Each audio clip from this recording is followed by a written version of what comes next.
الحمد للہ وحدہ لا شریک لہ والصلاة والسلام علی محمد لا نبی بعدہ۔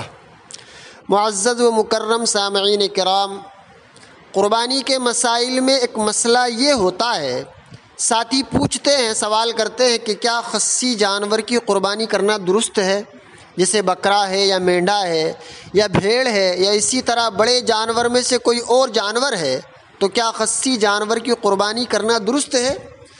بزرگوں، اصل میں یہ جو کنفیوژن ہوتا ہے اس کی بنیادی وجہ یہ ہے، جس کی وجہ سے لوگ تشویش میں مبتلا ہو جاتے ہیں، کہ ہم لوگوں نے یہ سن رکھا ہوتا ہے، اور مسئلہ بھی یہی ہے کہ قربانی کا جانور بے عیب ہو، اور لوگ یہ سمجھتے ہیں کہ جب بے عیب جانور کی قربانی درست ہے تو کسی جانور کو خصی کر دینا تو عیب ہے، خصی کر دینا گویا اس کو نامرد بنا دینا ہے، اور کسی جانور کو نامرد بنا دینا تو عیب ہے، وہ اب مادہ جانور کے قابل ہی نہیں رہا، یہ عیب ہو گیا۔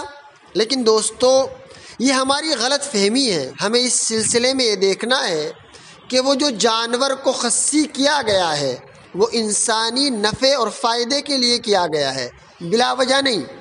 خصی کرنا تو غلط ہے، لیکن اللہ تعالیٰ نے یہ جو جانور پیدا کیے ہیں، حلال جانور، یہ ہماری منفعت کے لیے ہیں، ہمارے نفع کے لیے ہیں، ہمارے لیے اللہ نے پیدا فرمائے ہیں۔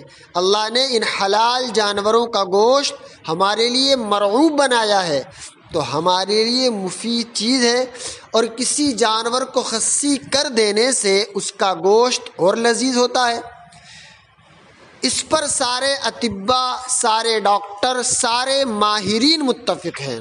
تو جب گوشت بھی لذیذ ہوتا ہے اور ہمارے نفع کے لیے ہے، اللہ نے اس کو پیدا کیا ہے، تو خصی کرنا درست ہے۔ تو جب خصی کرنا درست ہے تو پھر اس کی قربانی کیوں درست نہیں ہے؟ خیر چھوڑو، یہ تو انسان کی عقلی باتیں ہیں۔ ہمارے نبی صلی اللہ علیہ وسلم کا اس پر کیا عمل ہے، آئیے دیکھتے ہیں کہ اس سلسلے میں ہمارے نبی صلی اللہ علیہ وسلم نے کیسے جانور کی قربانی کی ہے۔ اس سلسلے میں دیکھیں، حضرت جابر رضی اللہ تعالیٰ عنہ فرماتے ہیں، ابو داؤد شریف کی حدیث ہے کہ نبی صلی اللہ علیہ وسلم نے قربانی کے دن 2 مینڈھوں کو ذبح فرمایا، جو سینگ والے تھے، موٹے تگڑے تھے، چتکبرے تھے، یعنی بلیک اینڈ وائٹ مکس، اس طریقے سے خوبصورت، اور دونوں مینڈے خصی کیے ہوئے تھے۔ جب ہمارے نبی صلی اللہ علیہ وسلم کا عمل موجود ہے تو ایک مسلمان کے لیے اور ایمان والے کے لیے اس میں شک اور تردد کی کیا گنجائش ہے کہ وہ خصی جانور کی قربانی کرنے میں شک کر رہا ہے؟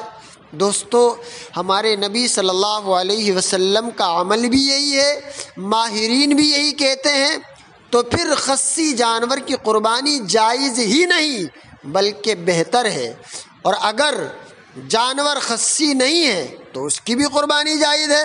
البتہ خصی جانور کی قربانی بہتر ہے اور افضل ہے۔ اللہ تعالی ہم تمام کو سمجھا دے اور صحیح معنی میں دین پر عمل کرنے کی توفیق مرحمت فرما دے۔ آمین ثم آمین، وآخر دعوانا ان الحمد للہ رب العالمین۔